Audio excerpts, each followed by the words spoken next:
Créé par Dean Resner d'après le roman d'Erwin Shaw, Le riche et le pauvre, fut produit par Universal et Harvey Bennett et fut diffusé sur le réseau ABC. Le riche et le pauvre relate l'histoire de deux frères, Rudy et Tom Jordache, depuis la fin de la Seconde Guerre mondiale jusqu'au milieu des années 60. Cette mini-série nous permet de suivre le destin de deux frères, Rudy le riche et Tom le pauvre. Rudy, interprété par Peter Strauss, est un brillant étudiant prêt à tout pour réussir, et son frère Tom, interprété par Nick Nolte, serait ce que l'on appelle communément une graine de violence. À la disparition de leur père, leurs chemins prennent des orientations différentes.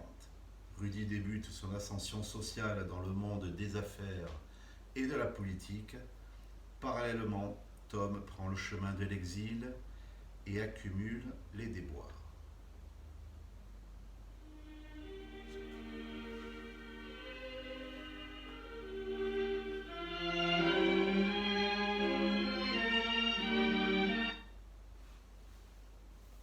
Le troisième personnage est sans conteste le décor et les lieux qui donnent une véritable profondeur aux mésaventures des frères Jordache. Petite ville de province, magasin, port de pêche. L'image est réellement splendide et la réalisation, que certains jugeront classique, est terriblement efficace.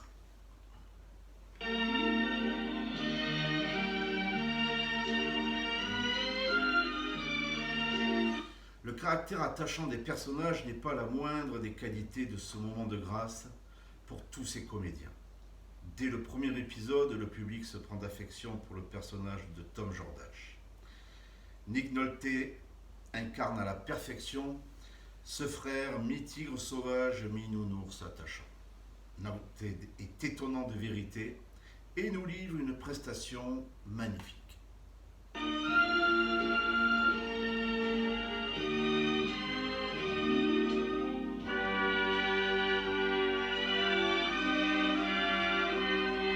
Abandonné par la chance, Tom tente de se construire avec ce que la nature lui a légué, ses points et son aptitude à se sortir des multiples problèmes dans lesquels la vie l'a plongé.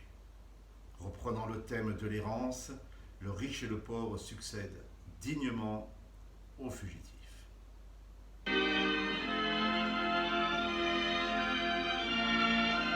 De l'autre côté de la route, le parcours de Rudy n'est pas dénué d'intérêt. Nonobstant une brillante carrière d'homme d'affaires et une élection au poste de sénateur, sa vie privée est une succession de galères. Sa relation avec Julie Prescott sera compliquée et chaotique. Quelques années plus tard, il l'épousera sans que les choses ne s'arrangent pour autant.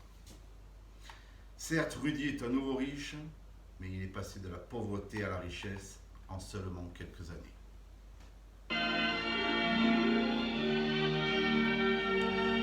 À la fin de la saison 1, les 12 premiers épisodes, le dramatique dénouement laissa les téléspectateurs avec un goût amer. Les deux frères, qui n'avaient plus à se parler, se retrouvent au mariage de Tom et de Kate. Mais c'était sans compter sur la folie meurtrière d'un psychopathe nommé Falconetti.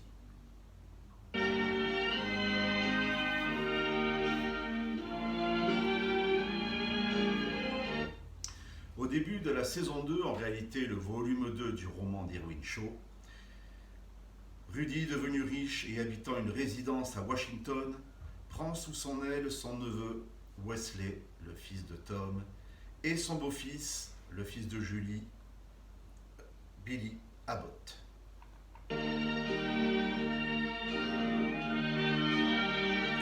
Le destin croisé de ces trois protagonistes les conduiront vers Las Vegas, où se trouve leur ennemi juré, Anthony Falconetti, devenu homme de main de Charles Estep. Ce milliardaire corrompu et meurtrier voit ses projets contrariés par une commission d'enquête dirigée par Rudy. En conséquence, il décide d'engager Falconetti afin de finir le travail.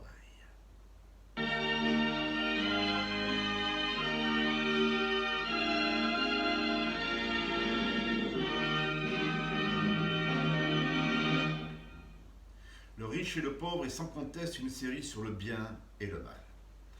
Le premier est incarné par les Jordache et le dernier en la personne du plus infâme salaud des séries, le tristement célèbre Falconetti. Après une course dans les rues de Las Vegas, Rudy tient en joue le meurtrier de son frère dans une impasse. Toujours naïf, il tournera le dos à son adversaire et finira mort une balle dans le dos.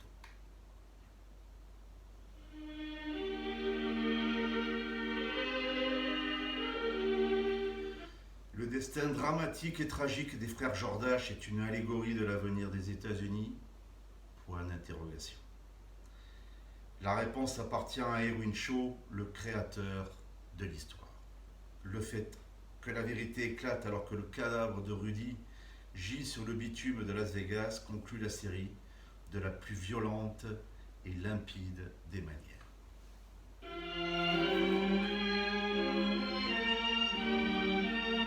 Cette série vaut absolument le détour. Elle fait revivre des émotions fortes aux plus anciens et découvrir un programme pour les plus jeunes.